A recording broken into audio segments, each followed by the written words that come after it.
طبعا يا صديقي انت متخيل الحاله اللي فيها مشجع ليفربول في منتصف يناير واحنا لغايه دلوقتي ما عملناش اي صفقه. كل العالم حواليك بيتكلم عن الصفقات الا احنا. مش كده وبس، لا ده انت حتى اعمده الفريق مش عارف تجدد ليها، ولا حتى مفاوضاتك معاهم بتجيب نتيجه. ده حتى لو كان عذرك ان انت ما عندكش فلوس تشتري لعيبه، ما بتعرفش تتفاوض مع اللعيبه اللي عقودها بتنتهي مع انديتها. ودايما مع كل فتره انتقالات بنقول نفس الكلام، وهو ان الفريق محتاج تدعيمات كتير، ولكن اداره الفريق ودن من طين وودن من عجين. اهلا بيك يا صديقي في حلقه جديده من ركن الانفيلد، هنتكلم فيها النهارده عن كل اللي حصل مع ليفربول. لو انت مش متابع السلسله دي يا صديقي فاحنا بنتكلم هنا عن كل ما يخص ليفربول. يا ريت تعمل اللايك الجميل بتاعك وتخش معايا في الموضوع على طول. بص يا صديقي، لا جديد يذكر ولا قديم يعاد.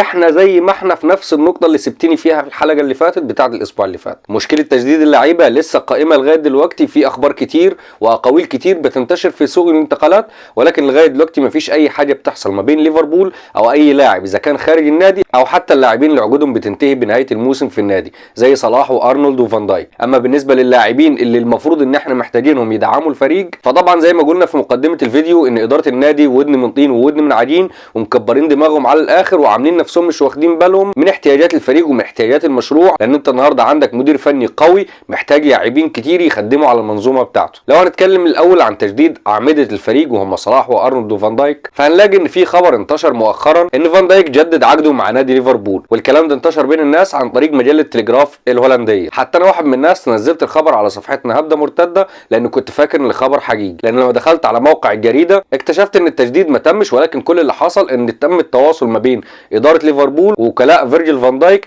وكان في شبه اتفاق على ان التجديد ممكن يكون بسنه، ولكن لغايه دلوقتي ما تمش اي توقيع من اللاعب على عقود للتجديد، ولسه المفاوضات شغاله على اساس ان ممكن يتم تجديد عقد اللاعب لمده سنه اضافيه. اما بالنسبه لمحمد صلاح وارنولد فالحال زي ما هو، ان ما كانش بيكون اسوأ، لان انت النهارده خلاص في نص الشهر ولغايه دلوقتي ما تمش اعلان تجديد عقد محمد صلاح او حتى ارنولد. بالنسبه لمحمد صلاح فالاقاويل كتير قوي ان في عروض كتير ممكن تجيله من كل انحاء العالم، على راسهم طبعا الهلال السعودي اللي مصمم على التعاقد مع صلاح من الموسم اللي فات، وكمان باريس سان جيرمان اللي داخل في الصوره على اساس ان باريس فريق قوي وغني يقدروا يدفعوا رسوم اللاعب، سواء رسوم انتقاله او حتى الراتب اللي بيتمناه في ليفربول ويمكن يكون اعلى كمان. اما بالنسبه لارنولد اللي واضح قوي عدم تركيزه في المباريات اللي فاتت، بغض النظر عن الهدف الخرافي اللي سجله في شباك اكرينغتون سيتي في الكاس، او حتى بغض النظر عن مستواه الهجومي الرائع ومستواه الدفاعي السيء اللي احنا اتعودنا عليه منه، ولكن بغض النظر عن كل ده هو واضح قوي ان ارنولد مش مركز في الملعب وكل تركيزه بس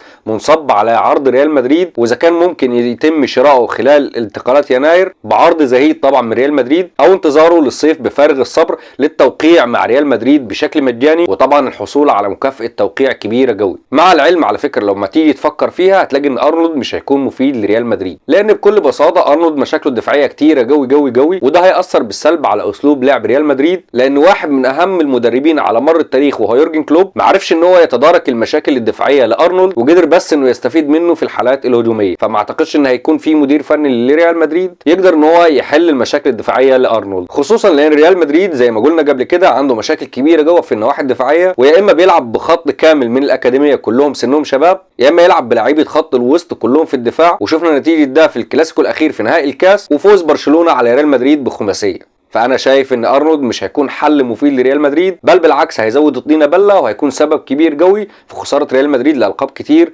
لانه على النواحي الدفاعيه ما تدورش على ارنولد. اما الاخبار اللي ممكن تضحكك ان في اخبار بتربط داروين نونيز بنادي الهلال، وان الهلال السعودي ممكن يعرض راتب اكتر من 400,000 يورو في الاسبوع على داروين نونيز مقابل الانتقال ليهم، ده بخلاف عرض الاعاره اللي مقدمه اي سي ميلان لضم اللاعب ب 5 مليون يورو مع بند احقيه الشراء في نهايه الموسم ب 45 مليون يورو. بالنسبه لي العروض دي مضحكه قوي، ولكن هي مفرحه كتير قوي بالنسبه لي، لان واحد زي داروين نونيز ان شاء الله ممكن يغور عن النادي. اما على سبيل الفرحه لو انت حابب ان انت تعرف اي اخبار عن ليفربول وان ليفربول بيعمل حاجه في سوق الانتقالات، فانا بس هقول لك بس ان كالفين رامزي رجع من اعارته من ويجن وطلعناه اعاره تاني لنادي في الدرجه الثالثه اسمه كيمرنوك لمده 6 شهور، وعلى فكره في خلال ال6 شهور دول عقد اللاعب هينتهي مع ليفربول، واحتمال كبير جو ان هو يوقع لنادي تاني فور فري. اما لو هنتكلم عن مدعكه ليفربول في الدوري الانجليزي، فالفريق على صدد مواجهه صعبه في الدوري الانجليزي، وهي مواجهه نوتنغهام فورست على ملعب السيتنج جراوند. المباراه هتكون صعبه بكل المقاييس، لانها ما بين المركز الاول ليفربول برصيد 46 نقطه ضد المركز الثالث نوتنغهام فورست برصيد 40 نقطه. نوتنغهام فورست بيقدم مستوى كبير جو الموسم ده، مع انه سانتو المتوج حديثا بجائزه مدرب الشهر. نونو سانتو اللي اتسال في المؤتمر الصحفي هل اذا كان هيقدر ان هو يوقف محمد صلاح، اجاب بتلقائيا انه مش بس صلاح ولكن صلاح وجاكبو وجوتا ونونيز وماكاليستر وسوبوسلاي، واتكلم بايجابيه عن كل تشكيله ليفربول المتوقع ان هي تشارك ضد نوتنغهام. المباراه بالنسبه لي هي مباراه رد الاعتبار، لان نوتنغهام فورست هو الفريق الوحيد اللي قدر انه يكسب ليفربول في الدوري الانجليزي الموسم ده، والخساره كانت قاسيه بالنسبه لي لان هي كانت على الانفيلد، خصوصا ان الفريق ما لعبش مباراه سيئه ساعتها ولا حاجه، ولكن كل اللي حصل ان كان في سوء توفيق لتسجيل الاهداف، وتقريبا من خلال 3 تسديدات لنوتنغهام فورست قدر الفريق انه يسجل الهدف الوحيد في المباراه. التشكيل المتوقع للمباراه وهنبتدي بنوتنغهام فورست اصحاب الارض. في الباك الشمال هيكون نيكو ويليامز، والسنتر باكات سانتوس وميلينكوفيتش، وطبعا لاعب الفانتزي العظيم اولي اينا في الناحيه اليمين مع 2 ارتكاز وهم راين بيتس واندرسون. اما بالنسبه لخط الهجوم وهو المعروف هيكون في كالوم هودسون اودوي وايلانجا ومورجان جيبس وايت، يتقدمهم طبعا المهاجم الهداف كريس وود. اما بالنسبه للتشكيله المتوقعه لليفربول فهيكون اليسون في حراسه المرمى، روبرتسون على الناحيه الشمال، فان دايك وكوناتي في قلب الدفاع، وارنولد في الناحيه اليمين. وبالنسبه لخط الوسط فيتكون من الثلاثي ماك اليستر وجرافنبيرخ وسوبوسلاي، وطبعا خط الهجوم اللي بيشارك بصفه اساسيه في الفتره الاخيره وهم صلاح وجاكبو ولويس دياز. بالتاكيد هي مباراه صعبه لليفربول خارج الديار، يتبعها مباراه برينتفورد يوم 18 برضه خارج الديار. اعتقد المباراتين دول هيكونوا صعبين جو على الفريق، ولازم الفريق يطلع ب6 نقط مهما حصل. عامه الجوله 21 كلها هتكون جوله صعبه لان احنا هنستعرض مع بعض كل مباريات الجوله 21. البدايه هتكون يوم الثلاث في مباراه مهمه وقويه ما بين برينتفورد ومانشستر سيتي، يليها مباراه صعبه على ماريسكا وعلى تشيلسي ايضا في مواجهه بورنموث، وايضا ويست هام مع مدرب جديد ضد فولهام. واخيرا سهره يوم الثلاث هتكون القمه المنتظره